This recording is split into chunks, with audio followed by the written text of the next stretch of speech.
Well, I think there's a real appetite to bring back Boris if Liz Truss is got rid of. I mean, I do support Liz Truss. I supported her originally.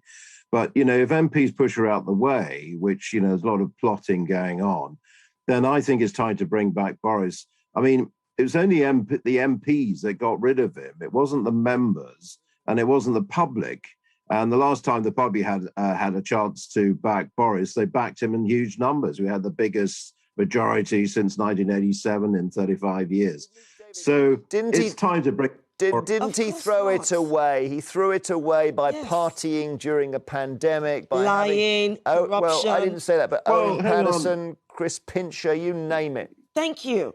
And here you sit so confidently talking about bringing a man who literally put the public office into such disrepute, and he created a bigger void with public distrust. Okay, let David answer. Boris Johnson has no business. Well, hang on a minute. I mean, you're Anglo-Nigerian. I mean, Boris vaccine.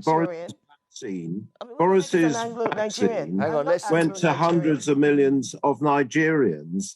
And the AstraZeneca vaccine is the largest in the world and has gone to many developed nations. So, given some credit. I don't know if Shola wants to be described like that, but Shola, you go. Your point makes no sense. So you're suggesting that because I'm of Nigerian heritage, I should be grateful and that Boris Johnson did something for some developed countries. First of all, I'm not Anglo-Nigerian. I'm British-Nigerian, British-born. And secondly, no Boris Johnson does jack all for people like me, especially not when he calls black people pickaninnies with watermelons. Let David come back in. You better... Forgive me, you better take it out Wikipedia because that's how they describe you. But I mean, look, my point is, let David answer. Well, can you give me a moment to answer? He delivered on Brexit. He is very popular still with the public, despite Partygate. Let's just remember the polls are only minus 4%, just 4% behind Labour after Partygate when Boris went. As soon as he went, down to 14% behind. Now it's down to 36%. So I'm sorry, the numbers count. And Ian's right to say that. The numbers count. The MPs will look at this and, it's scary. We could face wipeout, Canada-style wipeout, if we don't bring back Boris, if as I say, Liz Truss is pushed out. Thank you very much indeed, former Conservative MEP David Bannerman. OK, we're going to take some calls. You want to say something? I do want to say something. I am looking at Wikipedia and it says Shola Mos-Shogbamimu is a British Nigerian. About Anglo-Nigerian. Wikipedia is always wrong anyway, doesn't it? I know, but let's put it... The point is, your point about Boris Johnson makes no sense. He has no business coming back into public office. He was sacked. He was kicked out because he was a corrupt, absolutely corrupt You've said that all. John in Wiltshire, I'll say it again. I know you will, but let's get John in Wiltshire on because he's in at the front of the queue. John!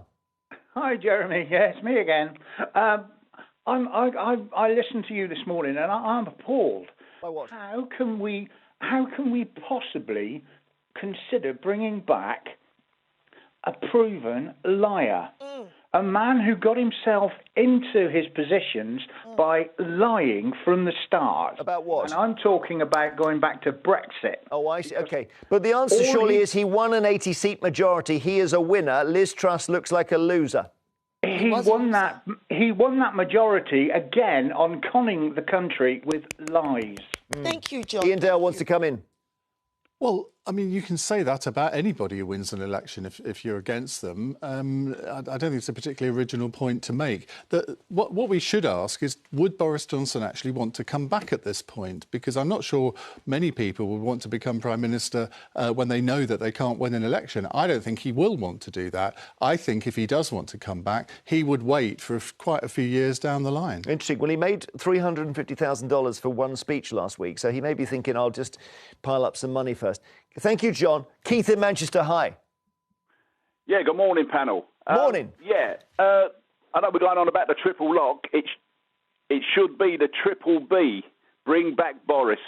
Right. Tell us why. Tell Shola why, because she's struggling at many levels. Yeah, Shola. I think that bloke put you in the bin. But anyway... He couldn't even lift me. What's it, Keith? What are you talking about? Put who in the bin? I put him in the bin and I threw him out. What the heck are you talking about? Triple B. No, listen. Are you listening to yourself? Boris is the only person who can unite the Conservative Party right? Okay, he told a few lies, but who hasn't in the past? Well, I mean, as Prime that Minister... is so shameless, utterly shameless. But you know what? If the Tories want Boris Johnson back, you know what?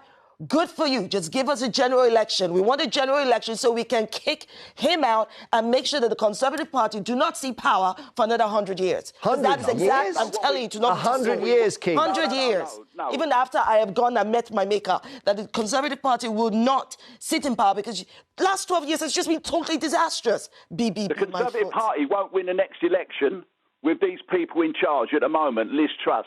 But you are not going to win the next election with Boris in charge. Keith, hang on, Shola. Boris in charge. Let Keith speak. What Boris needs to do is get a grip of this economy. Boris. He'll have the backing. He'll unite the Conservative Party, and hopefully he puts someone in who's got the guts to sort out this migrant crisis.